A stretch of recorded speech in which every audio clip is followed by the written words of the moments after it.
Today நம்ம பார்க்க போற topic C program to perform a simple arithmetic calculator. ஒரு சிம்பிள் arithmetic calculatorல என்னென்ன ஆபரேஷன்ஸ்லாம் பெர்ஃபார்ம் பண்ணலாம் அப்படிங்கிறத ஒரு C ப்ரோக்ராம்குள்ள எப்படி இம்ப்ளிமெண்ட் பண்ணலாங்கிறத இந்த டுட்டோரியல்ல டீடைல்டா பார்க்க போறோம். ஃபர்ஸ்ட் செக்ஷன் வந்து டாக்குமெண்டேஷன் செக்ஷன். நான் இப்போ ஒரு சிங்கிள் லைன் கமாண்ட் யூஸ் பண்றேன். ஸோ 2 தடவை ஃபார்வர்ட் ஸ்லாஷ் போட்டுட்டு இந்த ப்ரோக்ராமை பத்தி சிங்கிள் லைன்ல ஒரு டெஸ்கிரிப்ஷன் கொடுக்குறேன். C program to implement simple arithmetic calculator. The next preprocessor section. நான் இப்போ நம்ம ப்ரோக்ராம்க்கு தேவையான ஹெடர் ஃபைல்ஸை இன்க்ளூட் பண்றேன். ஸோ சி ப்ரோக்ராம்ல ஹெடர் ஃபைல்ஸ் இன்க்ளூட் பண்றதுக்கு சின்டாக்ஸ் பார்த்தீங்கன்னா ஹேஷ் இன்க்ளூட்னு டைப் பண்ணிட்டு ஆங்கிள் ப்ராக்கெட் போட்டு அதுக்கு நடுவில் ஃபைல் நேம் கொடுக்கணும். நான் இப்போ stdio.h standard input output header file இந்த ஹெடர் ஃபைலை இன்க்ளூட் பண்றேன். So that input output functions வந்து நம்ம ப்ராப்பராக ஒர்க் ஆகும். Then hash include onio.h header ஃபைலை இன்க்ளூட் பண்றேன். கன்சோல் ரிலேட்டட் ஃபங்க்ஷன்ஸ் ப்ராப்பரா ஒர்க் ஆகுறதுக்கு இந்த ஹெடர் ஃபைலை கண்டிப்பா இன்க்ளூட் பண்ணணும். நெக்ஸ்ட் செக்ஷன் வந்து main function. So main function எழுதுறதுக்கு ஒரு ரிட்டர்ன் டைப். நான் இப்போ empty data type void use பண்றேன். தென் ஸ்பேஸ் விட்டு மெயின், அதுக்கப்புறம் ஒரு parenthesis bracket. தென் மெயின் ஃபங்க்ஷன்ல செமிகோலன் யூஸ் பண்ணக்கூடாது. தென் நெக்ஸ்ட் செக்ஷன் வந்து பிகினிங் ஆஃப் மெயின் ஃபங்க்ஷன். ஒரு லெஃப்ட் கர்லி பிரேஸ் போட்டு இந்த மெயின் ஃபங்க்ஷனை ஓப்பன் பண்ணிக்கலாம். நெக்ஸ்ட் வந்து லோக்கல் டிக்ளரேஷன் செக்ஷன். ஸோ இப்போ இந்த ப்ரோக்ராம்க்கு தேவையான வேரியபிள்ஸ் டிக்ளேர் பண்ணலாம்.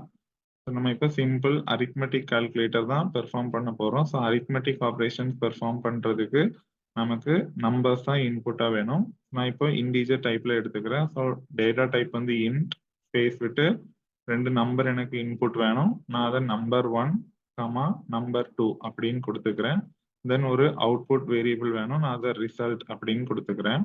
தென் அந்த லைன் முடிக்கும் போது ஒரு செமிகோலன். நெக்ஸ்ட் செக்ஷன் வந்து clear screen function. So C L R எஸ்சிஆர்னு டைப் பண்ணிட்டு parenthesis bracket போட்டு ஒரு செமிகோலன். இப்போ நம்ம இன்புட்டை ரீட் பண்ணிக்கலாம். ஸோ இன்புட்டை என்டர் பண்ண சொல்லி கேட்கறதுக்கு நான் ஒரு பிரிண்ட் ஆஃப் ஸ்டேட்மெண்ட் யூஸ் பண்றேன். ஸோ பிரிண்ட் ஆஃப்னு டைப் பண்ணிட்டு parenthesis bracket போட்டு டபுள் கோட்ஸுக்குள்ள நமக்கு என்ன டெக்ஸ்ட் வேணுமோ அதை டிஸ்பிளே பண்ணிக்கலாம். என்டர் த ஃபர்ஸ்ட் நம்பர் அப்படின்னு டிஸ்பிளே பண்ணியிருக்கேன். தென் டபுள் கோட்ஸ் க்ளோஸ் பண்ணிட்டு parenthesis க்ளோஸ் பண்ணிட்டு ஒரு செமிகோலன். இப்போ நான் ஸ்கேன்ஆஃப் ஃபங்க்ஷன் யூஸ் பண்ணி இன்புட் ரீட் பண்றேன். ஸோ ஸ்கேன்ஆஃப்னு டைப் பண்ணிட்டு parenthesis bracket போட்டு டபுள் கோட்ஸ்குள்ள கண்ட்ரோல் ஸ்ட்ரிங் கொடுக்கணும்.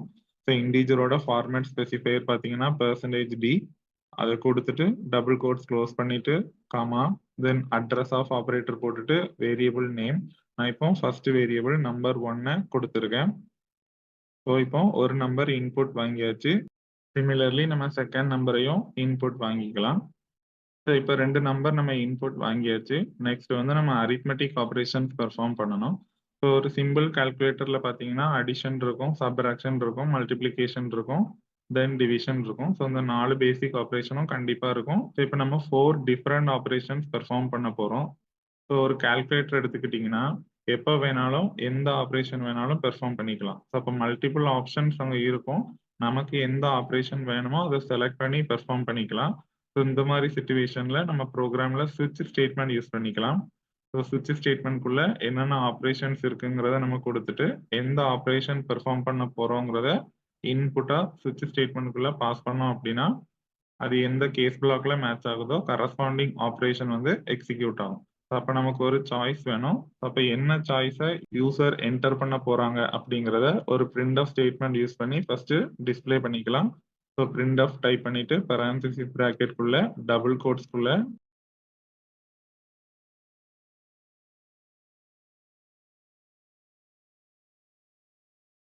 இப்போ யூசர் வந்து எந்த ஆப்ரேஷனை பெர்ஃபார்ம் பண்ண போறாங்க அப்படிங்கிறத ஒரு டெக்ஸ்ட் தான் நான் இப்போ பிரிண்ட் ஆஃப் ஃபங்க்ஷன்ல டிஸ்பிளே பண்ணியிருக்கேன். நெக்ஸ்ட் ஸ்கேன்ஆஃப் ஃபங்க்ஷன் யூஸ் பண்ணி எந்த ஆப்ரேஷனுங்கிறத நம்ம இன்புட் வாங்கிக்கலாம். ஸோ ஸ்கேன்ஆஃப்னு டைப் பண்ணிட்டு parenthesis bracket குள்ள டபுள் கோட்ஸ்குள்ள கண்ட்ரோல் ஸ்ட்ரிங் கொடுக்கணும். ஸோ இப்போ பார்த்தீங்கன்னா இதுக்கு நான் எந்த வேரியபிளும் டிக்ளேர் பண்ணலை. நான் மேலே வேரியபிள் டிக்ளரேஷன்ல போய் எக்ஸ்ட்ராவா ஒரு வேரியபிள் டிக்ளேர் பண்ணிக்கிறேன். நான் இப்போ சாய்ஸ்னு கொடுத்துருக்கேன். அப்போ இந்த சாய்ஸ்ங்கிற வேரியபிள் இன்டீஜர் டைப் தான், அதனால கண்ட்ரோல் ஸ்ட்ரிங்ல %d யூஸ் பண்ணிக்கிறேன். தென் டபுள் கோட்ஸ் க்ளோஸ் பண்ணிட்டு கமா அதுக்கப்புறம் ஒரு அட்ரஸ் ஆஃப் ஆப்ரேட்டர் தென் அந்த வேரியபிள் நேம்.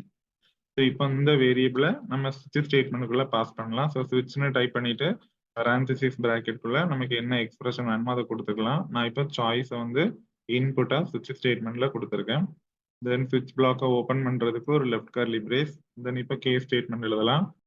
கேஸ்னு டைப் பண்ணிட்டு ஸ்பேஸ் விட்டு ஒரு கான்ஸ்டன்ட் வேல்யூ நான் இப்போ 1 அப்படின்னு கொடுத்துக்கிறேன். தென் ஒரு கோலன். நான் இப்போ ஸ்டேட்மெண்ட் பிளாக் கொடுத்துக்கலாம். நாம இப்போ எந்த ஆப்ரேஷன் பெர்ஃபார்ம் பண்ண போறோம் அப்படிங்கிறத நான் ஒரு பிரிண்ட் ஆஃப் ஸ்டேட்மெண்ட் யூஸ் பண்ணி இங்க டிஸ்பிளே பண்றேன். இப்போ பாத்தீங்கன்னா கேஸ் 1ல addition operation is performed. So இதை நான் ஒரு டெக்ஸ்டா பிரிண்ட் ஆஃப் ஸ்டேட்மெண்ட்டுக்குள்ள டிஸ்பிளே பண்ணியிருக்கேன். ஸோ கேஸ் ஸ்டேட்மெண்ட்ல ஃபர்ஸ்ட் நான் ஒரு பிரிண்ட் ஸ்டேட்மெண்ட் யூஸ் பண்ணி என்ன ஆப்ரேஷன் பெர்ஃபார்ம் பண்ண போறோம் அப்படிங்கிறத ஒரு டெக்ஸ்டா டிஸ்பிளே பண்ணியிருக்கேன். நான் இப்போ அடிஷன் இஸ் பெர்ஃபார்ம்டு அப்படின்னு கொடுத்துருக்கேன். தென் நம்ம இப்போ அடிஷன் ஆப்ரேஷன் பெர்ஃபார்ம் பண்ணணும். ஆல்ரெடி நம்ம நம்பர் 1 நம்பர் 2ன்னு 2 வேரியபிள் இன்புட்டா ரீட் பண்ணியிருக்கோம். ஸோ அது ரெண்டையும் நம்ம இப்போ ஆட் பண்ணிக்கலாம். ஸோ நான் பிளஸ் ஆப்ரேட்டர் யூஸ் பண்ணி நம்பர் 1ஐயும் நம்பர் 2ஐயும் ஆட் பண்ணிக்கிறேன். தென் அதோட ரிசல்ட்டை எடுத்துட்டு போய் ரிசல்ட் அப்படிங்கிற வேரியபிளை கொண்டு ஸ்டோர் பண்ணிக்கிறேன். thereby ஒரு எக்ஸ்பிரஷன் ஃபார்ம் பண்ணியிருக்கேன். Result is equal to number 1 plus number 2.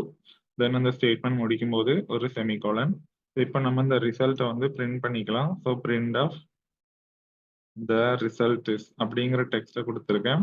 தென் இங்கேயும் நான் ஒரு /n யூஸ் பண்ணிக்கிறேன் நெக்ஸ்ட் லைன்ல டிஸ்பிளே ஆகுறதுக்காக.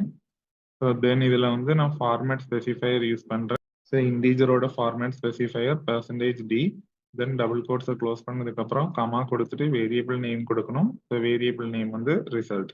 ஸோ இப்படி கொடுக்கும்போது இந்த ரிசல்ட்டுங்கிற வேரியபிள்ல இருக்கிற வேல்யூ அந்த %d யூஸ் பண்ண இடத்துல போய் செட் ஆகி நமக்கு அவுட்புட்ல பிரிண்ட் ஆயிரும்.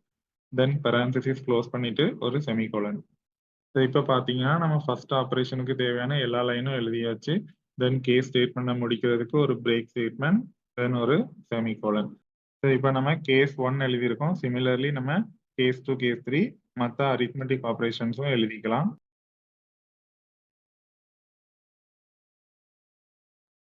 ஸோ இப்போ நம்ம ரிமைனிங் உள்ள எல்லா ஆப்ரேஷன்ஸையும் செப்பரேட் கேசஸ்ல எழுதியிருக்கோம். கேஸ் 2ல நான் சப்ராக்ஷன் ஆப்ரேஷன் எழுதியிருக்கேன். கேஸ் 3ல மல்டிப்ளிகேஷன் ஆப்ரேஷன் எழுதியிருக்கேன். தென் கேஸ் 4ல டிவிஷன் ஆப்ரேஷன் எழுதியிருக்கேன். ஸோ இதை தவிர உங்களுக்கு வேற ஏதாவது அரித்மெட்டிக் ஆப்ரேஷன் பெர்ஃபார்ம் பண்ணணும்னா நெக்ஸ்ட் கேஸ் கொடுத்து நம்ம எழுதிக்கலாம். நம்ம சிம்பிள் அரித்மெட்டிக் கால்குலேட்டர்னு எடுத்திருந்ததுனால சிம்பிள் கால்குலேட்டர்ல இந்த 4 பேசிக் ஆப்ரேஷன்ஸ் தான் இருக்கும். அந்த 4 பேசிக் ஆப்ரேஷன்ஸையும் இப்போ சுவிட்ச் ஸ்டேட்மெண்ட் யூஸ் பண்ணி கொடுத்துட்டேன். தென் ஃபைனலா எண்ட் ஆஃப் சுவிட்ச் ஸ்டேட்மெண்ட் ஒரு ரைட் கர்லி பிரேஸ் போட்டு சுவிட்ச் ஸ்டேட்மெண்ட்டை க்ளோஸ் பண்ணிக்கலாம். தென் ஃபைனலா getCH ஃபங்க்ஷன் லாஸ்ட்ல மெயின் ஃபங்க்ஷனை க்ளோஸ் பண்றதுக்கு ஒரு ரைட் கர்லி பிரேஸ். இப்போ நான் ப்ரோக்ராம் டைப் பண்ணி முடிச்சிட்டேன்.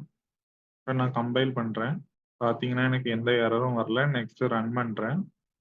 இப்போ நான் printfல கொடுத்திருந்தேன் அந்த ஃபர்ஸ்ட் டெக்ஸ்ட் டிஸ்பிளே ஆயிருக்கு. Enter the first number. நான் ஒரு நம்பர் கொடுக்குறேன். தென் நெக்ஸ்ட் டெக்ஸ்ட் டிஸ்பிளே ஆயிருக்கு. Enter the second number. இப்போ நான் ரெண்டாவது ஒரு நம்பரை இன்புட்டா கொடுக்குறேன். தென் எந்த ஆப்ரேஷனை பெர்ஃபார்ம் பண்ணணும் அப்படின்னு ஒரு printf கொடுத்திருந்தேன். அது இப்போ டிஸ்பிளே ஆயிருக்கு. ஸோ இதுல வந்து நம்ம கேஸ்ல கொடுத்துருக்கிற அந்த கான்ஸ்டன்ட் நம்பர்ஸ் தான் இன்புட்டா கொடுக்கணும். So 1, 2, 3 or 4. இந்த 4 ஆப்ஷன்ஸ்ல ஏதாவது ஒரு ஆப்ஷன் கொடுத்தாதான் நமக்கு ஆப்ரேஷன்ஸ் பெர்ஃபார்ம் ஆகும். இதை தவிர வேற ஏதாவது நம்பர் கொடுத்தோம்னா என்ன நடக்குங்கிறத நம்ம ப்ரோக்ராம்ல கொடுக்கல. அதை நம்ம டிஃபால்ட் பிளாக்ல கொடுத்துக்கலாம். இப்போ பாத்தீங்கன்னா அடிஷன் ஆப்ரேஷன் பெர்ஃபார்ம் ஆயிருக்கு. அதோட ரிசல்ட்டும் நமக்கு டிஸ்பிளே ஆயிருக்கு. 4 + 2 ஆன்சர் வந்து 6. சிமிலர்லி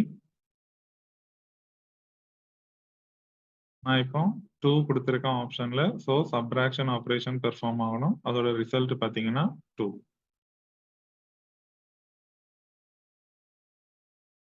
நான் இப்போ ஆப்ஷன் 3 கொடுத்துருக்கேன். பார்த்தீங்கன்னா மல்டிப்ளிகேஷன். நான் இப்போ ஆப்ஷன் 4 கொடுத்துருக்கேன். ஸோ டிவிஷன் ஆப்ரேஷன் பெர்ஃபார்ம் ஆகணும். ரிசல்ட் பார்த்தீங்கன்னா 2. இப்போ 4 பேசிக் ஆப்ரேஷன் பெர்ஃபார்ம் ஆயிருச்சு like a simple arithmetic calculator.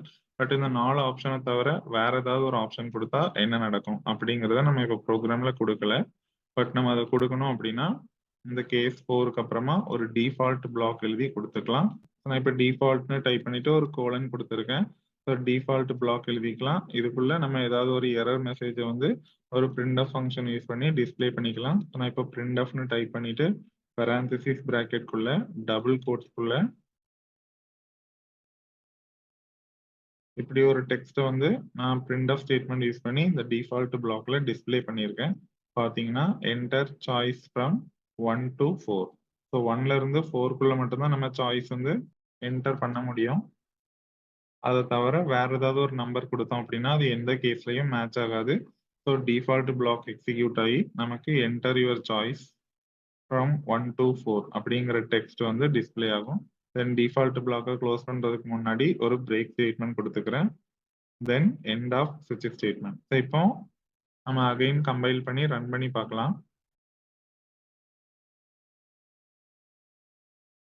So இப்போ பார்த்தீங்கன்னா enter which operation needs to be performed. நான் 1 to 4 தவிர வேற ஏதாவது ஒரு நம்பர் கொடுக்குறேன். அப்படி கொடுக்குற பட்சத்தில் டிஃபால்ட் பிளாக் எக்ஸிக்யூட் ஆகி அந்த டெக்ஸ்ட் மெசேஜ் வந்து நமக்கு டிஸ்பிளே ஆயிருக்கு.